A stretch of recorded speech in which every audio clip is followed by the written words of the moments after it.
Hello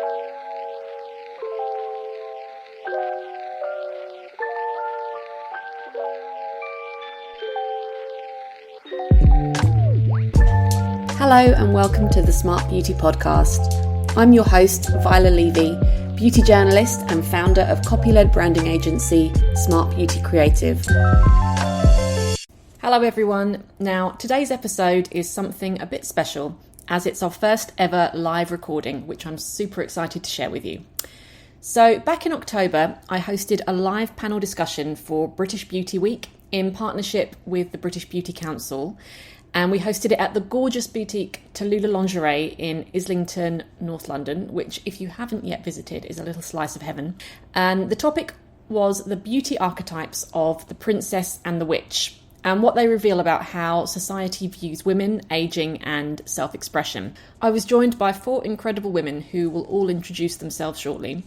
We had a packed room, plenty of Prosecco, and a really honest conversation about everything from the witch trials to anti-aging, glamour magic to why wearing red lipstick to walk the dog is an act of rebellion. A quick note, this was recorded live, so you'll hear some background noise. The shop was on a main road, so there are sometimes a few cars outside, and the occasional drunk people wandering by and staring in through the window like, oh, what's going on here? And the sound quality does vary a bit, but I think the conversation is well worth it. Huge thanks to Nicola at Tallulah Lingerie and our other sponsors, including Yardley London, Col Creatives, Dr. Organic, and Fluss Period Care. So without further ado, really hope you enjoy this chat about princesses, witches, and everything in between. So welcome everyone. Thank you for braving the weather tonight to be with us. I'm Viola Levy. I'm founder of Smart Beauty Creative, and we're delighted to welcome you all at the gorgeous Tallulah Lingerie boutique. Some of you might be familiar with it. Not your average British Beauty Week event. We've got a panel talk, and it's a live recording of the podcast on the beauty archetypes of the princess and the witch. So like many of you, I've worked in the industry for far too long, and it often gets, like the beauty industry often gets a bad rap for being a bit fickle or like toxic. Music, yeah. Or that we're kind of submitting to the patriarchy, and yeah, we're all rolling our eyes. I'm sure we can agree that there's far more to it than that. But it does have its issues with like unrealistic beauty ideals and age prejudice and things like that. And I'm obsessed with fairy tales.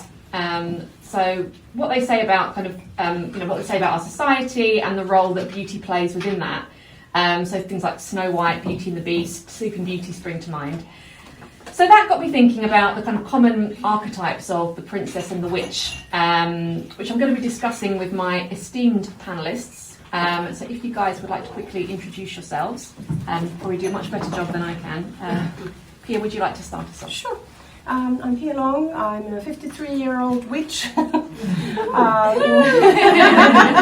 In other words, I'm a perfumer. I was born in Finland. I moved to UK in 1992, went to London College of Fashion. I worked in fragrance since I was 13, and I worked my way up from the shop floor selling fragrance to becoming a training manager, to then becoming a product developer in marketing, and then eventually went into formulation and became a perfumer. I've been a perfumer now for nearly 17 years, and I've had my own business for 9 years, where we develop fragrances mostly for other people, so contract manufacturers and brands. And yeah, I've also just written a book. Happy here. Giselle, would you like to? Hi, I'm Giselle La Pompe-Moore. I'm going to also claim my age. I think it's really important that we do so. I'm 35. I have been I've been a practicing witch since I was 15. I started my industry working in fashion and beauty. I've worked in PR, journalism, archives, museums. I have always had a deep fascination with words and what it means to be human. I spent the last 8 years in the wellness space. So my book called Take It In came out in 2022. I've been speaking and doing lots of one-to-one sessions with people across the world. And in this year, I guess as part of, the endless cycle of being a witch, there are lots of deaths and rebirths. So my rebirth this year was launching my own consultancy called the CD Lab. And the lab is all about working with brands, public sector and creatives. Just trying to add back more depth, more meaning, more humanness, more thought to cultivate richer connections with each other. And I feel that's what the world is deeply, deeply missing right now. Maria? I'm Maria Sotiriou. I'm the founder of Silke London, a hairstylist of over 37 years. I worked my way up from a very young age, 16 I think. And during that time I built up a really large clientele. And then through a need of my own, I created a product which my clients wanted. And then it just snowballed from there. People just wanted the product. There was nothing like it at the time. People in my industry were not interested in my product. I'm mixed heritage, so it was something I really needed to develop for myself and for all women. And then my daughter came on board and we rebranded and created Silke London. That was 9 years ago. And since then we've just developed other products and created a really unique brand. It's like a family.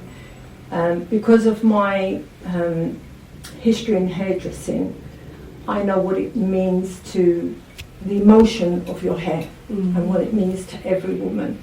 So that's how I built my brand, on emotion, And that's it. And she just recently became a grandma as well, so yeah.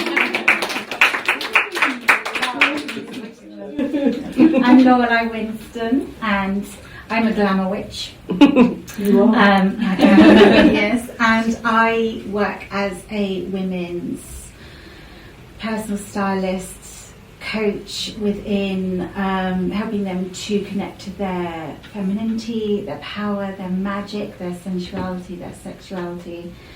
I use glamour magic techniques and help them to connect to presence and mindfulness by introducing rituals, and sometimes I include dance and movement as well, because I train as a dancer by trade.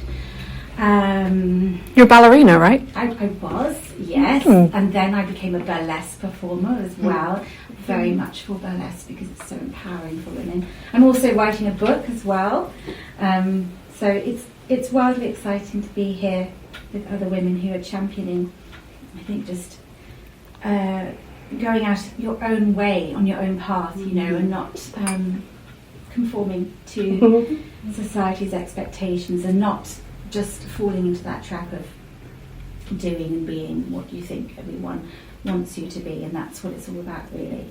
Witchcraft and magic. It's about taking your own path and going against the grain.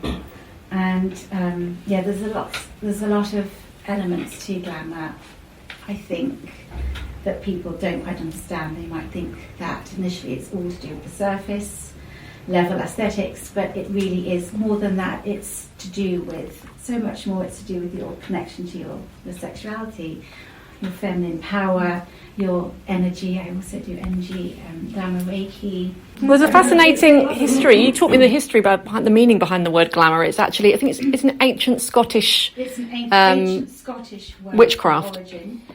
And the word glamour means to literally cast a spell. It's from the Scottish word grammar, as we know to be spelling, right? So it literally did mean to cast spells. And yes, in lieu of that word, to cast a glamour was to cast a spell and enchant others around you, to shift the perception of who you were, and which is great because it can work hand in hand with both shifting the perception of others of you, but also how you perceive yourself, which I think is the most important thing. And why do you think we're so drawn to the archetypes of the princess and the witch. Giselle, maybe you like to take that one, because you told me about this book, Caliban and the Witch, which I've been really interested in. Why do you think that society is still so fixated with these two archetypes? I think we are quite fixated with binaries anyway, and those can be good or bad, right or wrong, clean or unclean. And a lot of that stems from both society at large, history, also religion, the heaven and hell complex. And I think when we move women into two boxes of the princess or the witch, it doesn't, and very conveniently so, allow for the complexity that lives in between. If you think about any big issue we're facing, I always ask, well, who benefits from that? And there are so many systems that benefit from us believing that women have to be one way or the other.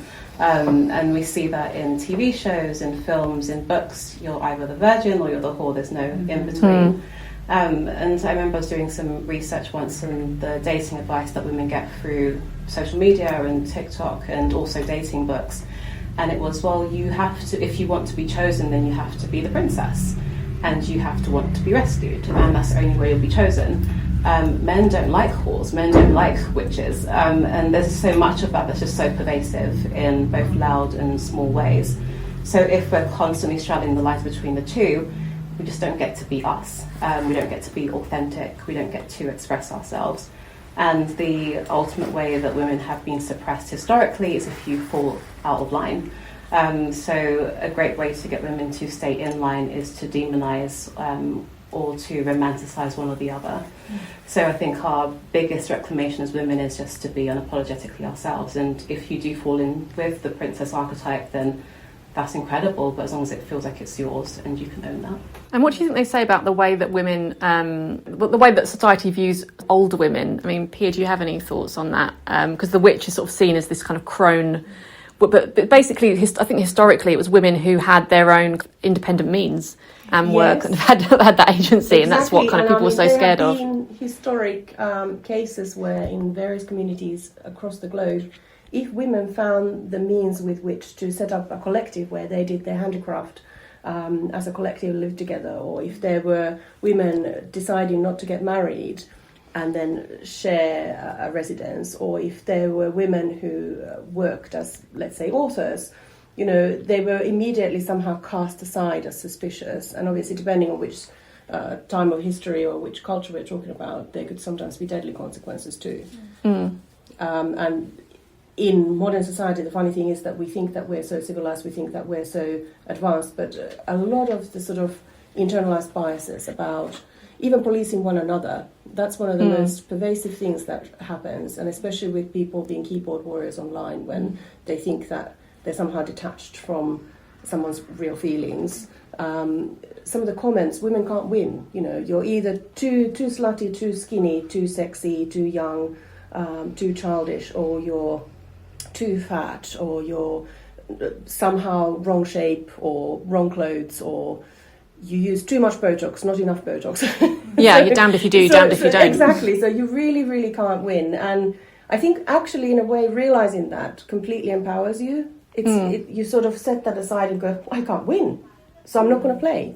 Yeah. And there's this wonderful revelation when you realise, I can do what I want, because it doesn't matter what I do, I'll get judged anyway. And that sort of thing gets easier when you get a bit older as well, because when you get older, the male gaze stops being all that interested in you anyway, and then you start realizing that, well, instead of becoming invisible, I could just become more myself. And you realize that as a younger woman, I think most of us go through these phases where we're people pleasing, or we're trying to get chosen. That was such a good phrase, actually, get chosen, because it took me until my 30s to realize that I need to do the choosing.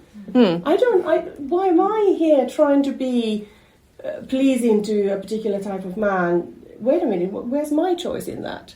Yeah. And I think as you age, you sort of find that confidence a bit more, but then society rejects you for aging wrong.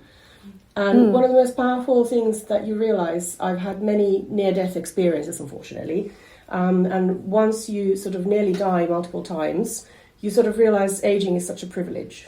I'm so... That not everyone gets. Yeah, I'm so lucky to have these wrinkles. I'm so lucky to have these fat rolls. I'm so lucky to have these chin hairs. I'm still alive. I very nearly wasn't many times. So that is something you really should, I get to meet my aging face. That's so powerful. And do you think that sort of, as we get older, we can sort of relinquish the idea of like, the sort of princess archetype? I mean, Maria, what do you think? Because there's this idea of like princess treatment. I mean, do you think that there's something almost sort of kind of empowering about that in itself? Right, so my take, I can only speak on what I have experienced. I've worked with thousands of women during my career, and I know we talk about society and what it does to women. What I experience is that women can do that to women, and that is the really upsetting thing for me, that we can be who we want to be. It's just accepting each other for who we are. So the princess and the witch, I feel in today's society, the positive is that the witches are now becoming the role models, where the younger princesses now can see themselves being witches at an earlier age. Can we be both, do you think? Do you think we have to choose between one or the other? I think you can be both. I feel like some of the biggest role models now are witches. They are women who know themselves, that have got their careers for longer. They're not dead at 60. I'm 60 and I'm working with young women, and we have so much more in common than what women ever used to have. We buy clothes in the same stores, we go to the same restaurants, we can go to the same bars. So there has been progression, and I like to always take it on a positive, because there are things you can pick out in a princess that everyone can relate to. Who doesn't want to be taken care of? If not all the time, some of the time. I definitely do. I'll put my hand up. And then if you're a witch, I feel quite proud of myself that I can sit and have a full conversation with a princess, and I can gain so much from her, because I was born in a different generation, and she's teaching me, so we can learn from one another and take out what we need to, make us individuals stronger and better people. And when you become that, I think you become more comfortable in yourself. Definitely. I mean, Laura, do you like the idea of sort of being... I know you're very much about embodying that sort of essence of the witch, but do you like the idea of being a princess as well? Imagine when you were a ballerina, that idea resonates with you. And I think we have to ensure that all girls, whatever age range, feel okay to move towards, whichever camp, or veer between the two, or go off in a completely different direction as we change, and which we are of course going to do throughout our life.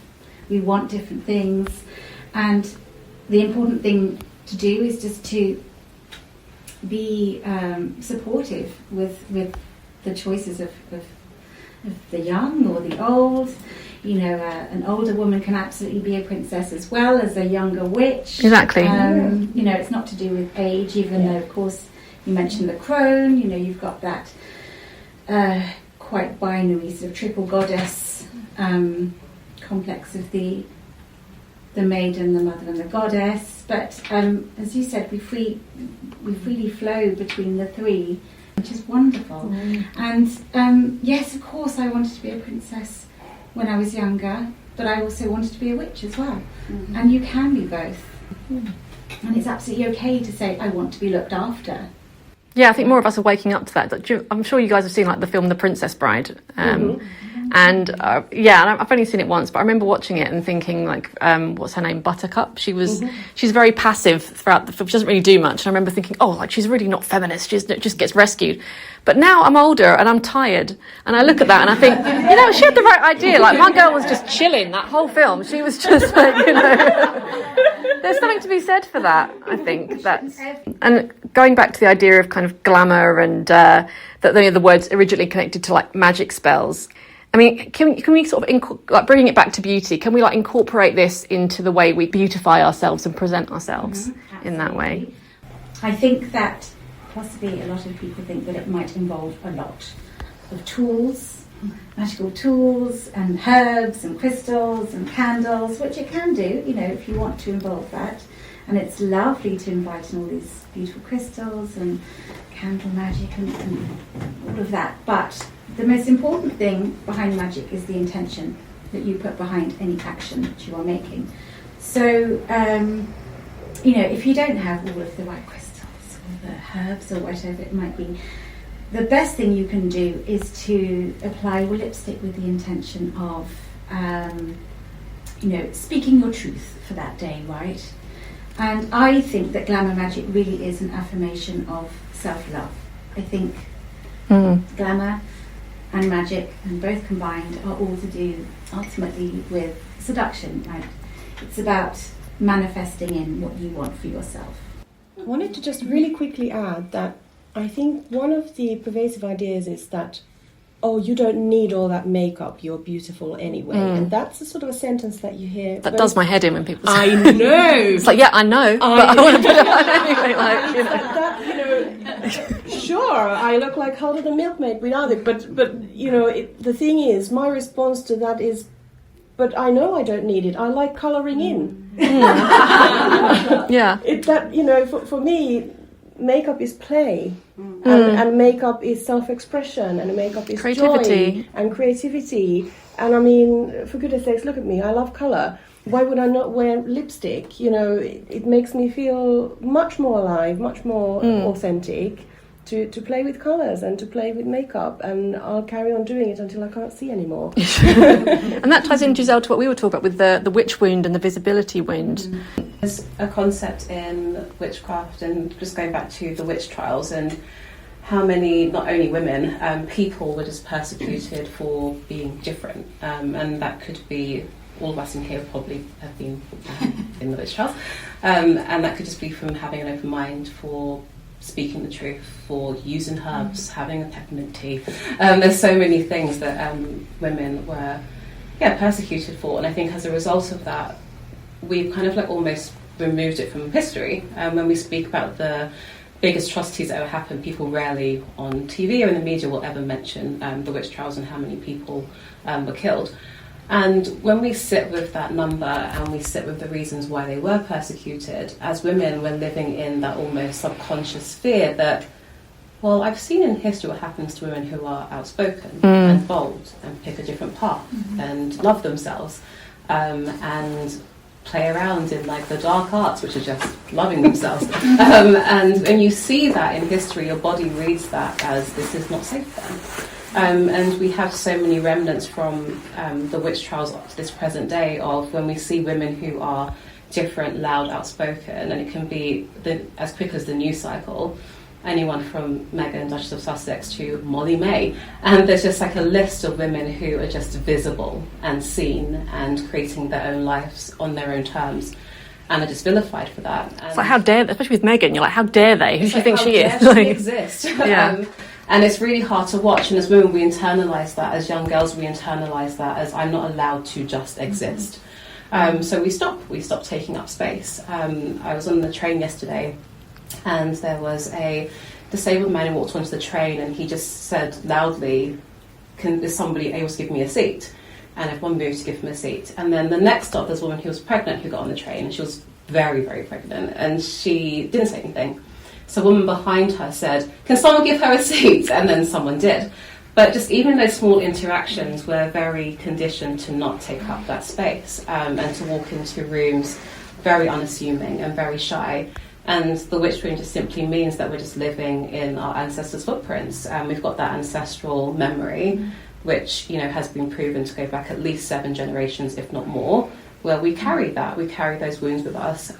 So much of the work that we're all speaking about tonight is a way to reclaim that and to actively work on it. But I think it's also a way to have self-compassion on the days where it feels hard to move into self-love or self-trust or taking up space or going into a shop. My partner, we were going into an old-fashioned sweet shop in the countryside, and he just walked in very boldly and said to the guy, "Could we just try one?" And I was just like, I had to go and try something. I was so mortified. I was like, I'll just ask for a free sweet. And he was like, well, we're going to buy some, so I want to try it before we buy it. And I was just like, the actual audacity. Yeah. And then why wouldn't I do that? And it's just like those little reminders of that witch wound that pop up. And we deserve to be here in our boldest, most beautiful expressions. And I think beauty is a real sort of a strong way of channeling that. I mean, Maria, when you were a hairdresser, did you feel that there was something really kind of magical and transformative when the person eventually got out of the chair and just felt like a completely different person? Is there there's like a magical spiritual element to that? For both me and my client. Yeah. And it made me realise when I was doing less and less hairdressing, I was almost in mourning because it was like a drug to me. Being able to do that for somebody. You know, that is the magic of what I used to do. It's the unveiling of a swan, literally. And do you know what it is that used to get me is because I'm very passionate about being a hairstylist. It's a privilege as well because someone's letting you sort of mess with their hair and every time. Yeah. And the reward for myself could be, I would say, even more than what they felt for themselves. So when they would stand, and I don't know if you ladies do it, when you go to a hair salon, they've done a good job.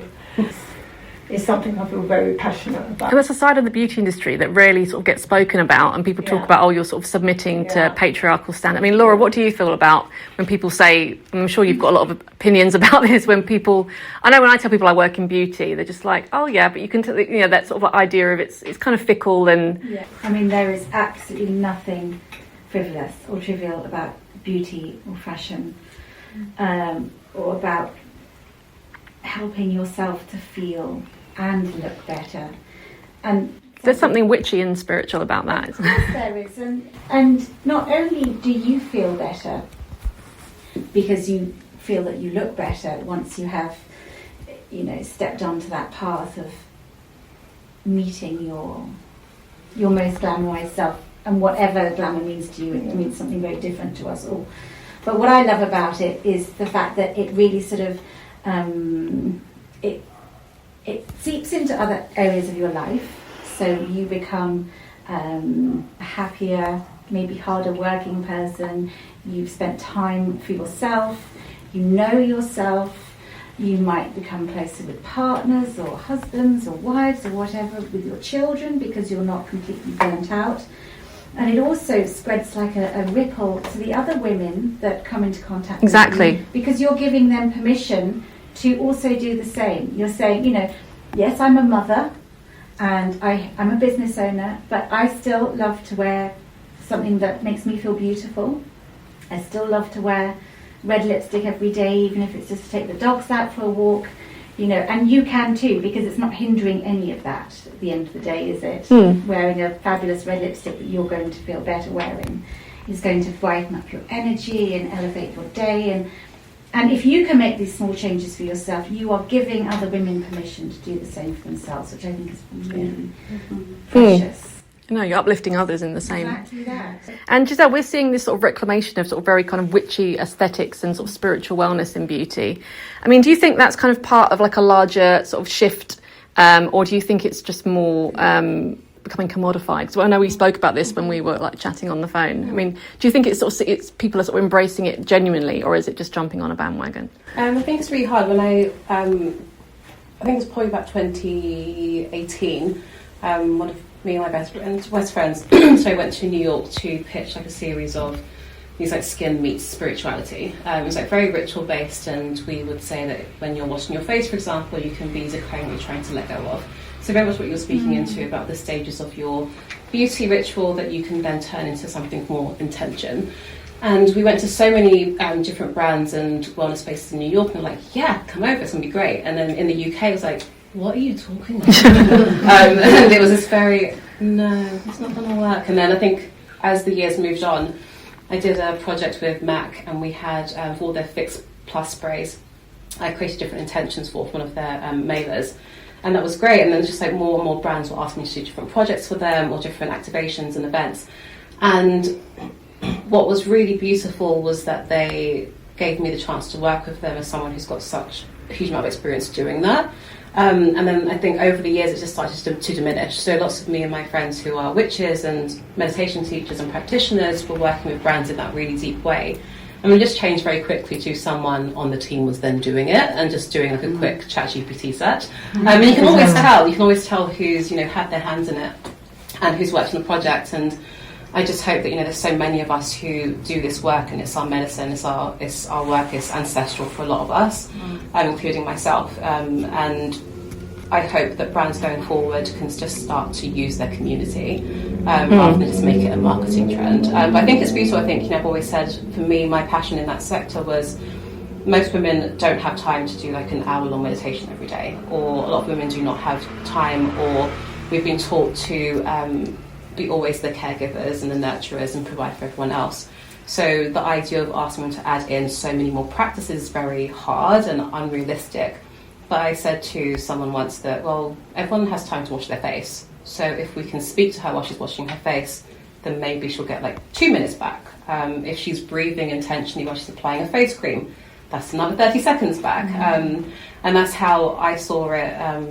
I always use perfume, for example, as like the last spritz of any spell that I do, to like seal in my intention. I do that every single day. So I think it's about how you weave magic into everything that you're doing, because it's alchemy, and that's what witchcraft is about. And I just wanted to touch on something you said before about the archetypes. And I was talking about the triple goddess, like the maiden, mother, crone, and the princess and the witch. And I remember when I was 15, I first found my first witch book at Watkins Books in Covent Garden. I was so excited. I was like, I think this is who I am. And when I learned about these different archetypes and that women have so many cycles and phases that you can just be different versions of yourself, there was something so beautiful and powerful about that. And for the first time, I think maybe last year, I kept pulling the crone as like a card. And it kept coming up in readings, and I was just like, how interesting. I didn't really ever identify as a crone.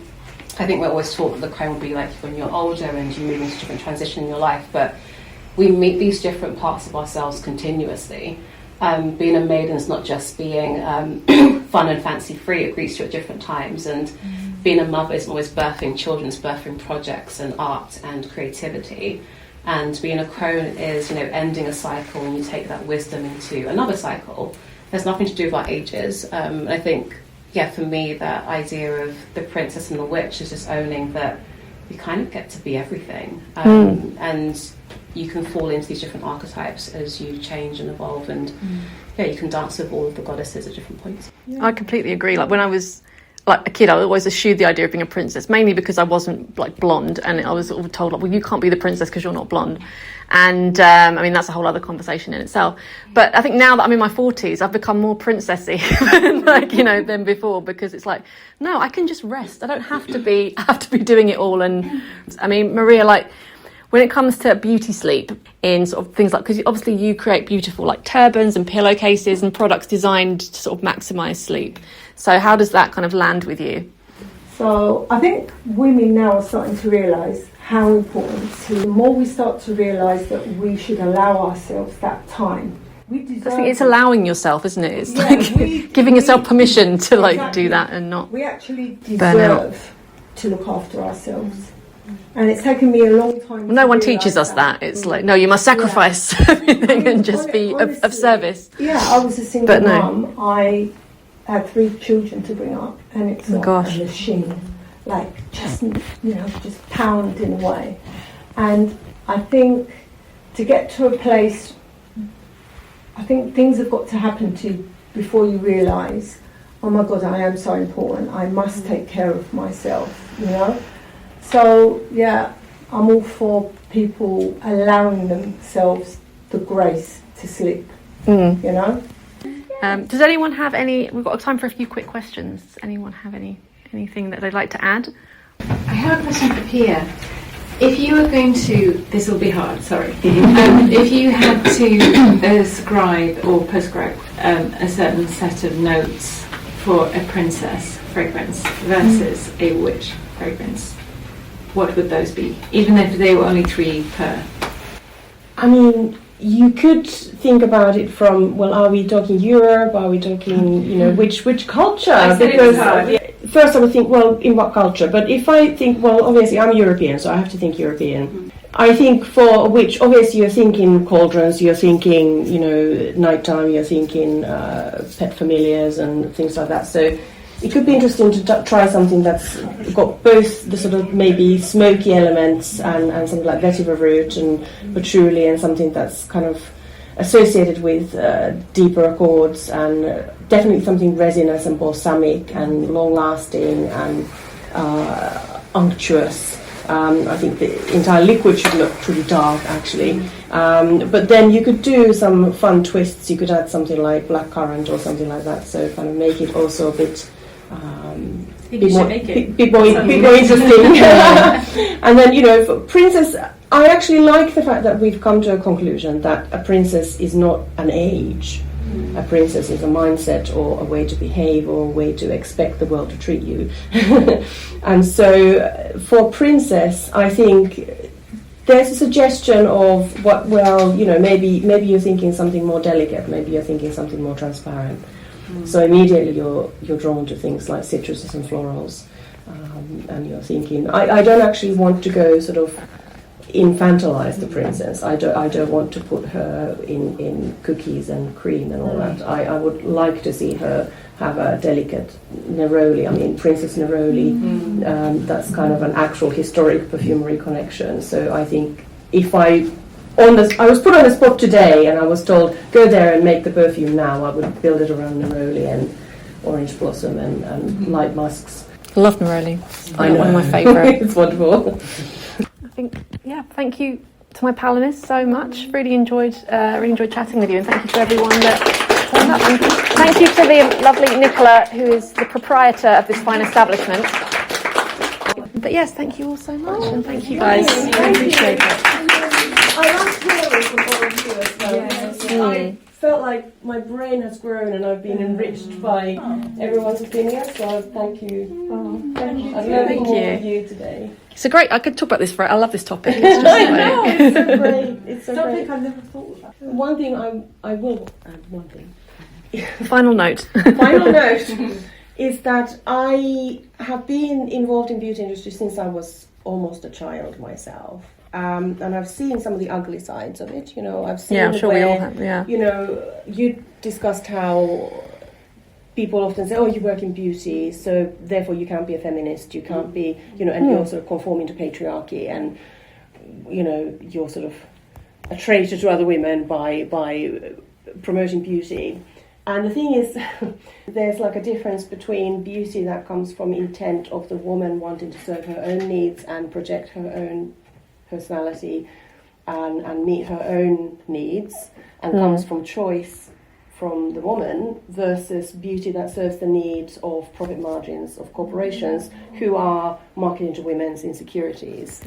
So there is something to be said, for example, about anti-aging, where that whole concept is kind of vile, but at the same time, I didn't understand that need often comes from women themselves. It's not just marketing at women, but when I went past 50, there was one very memorable moment. I looked in the mirror in the morning when I don't recognize my face. It was a horrible moment. I don't look like myself anymore. And I just, it's like, who are you?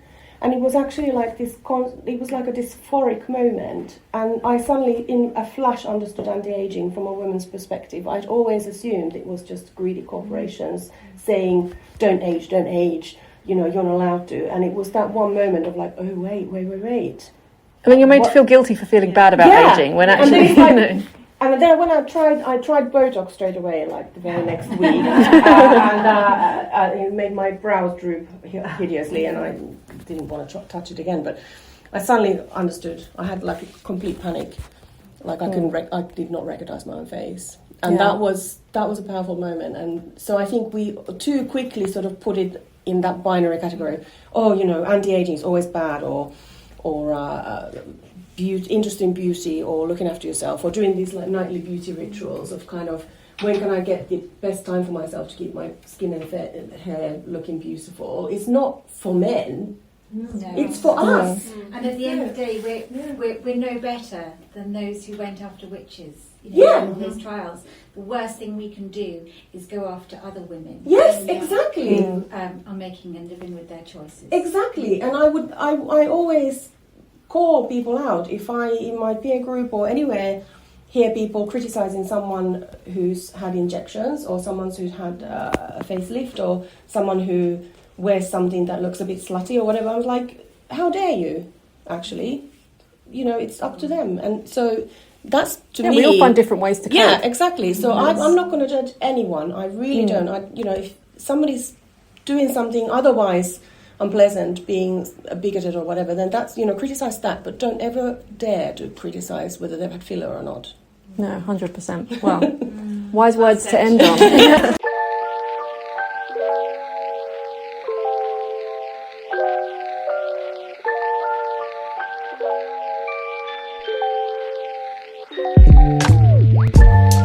I hope you enjoyed that episode.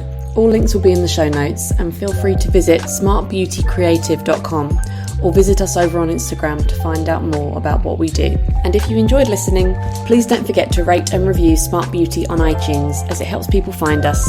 See you next time.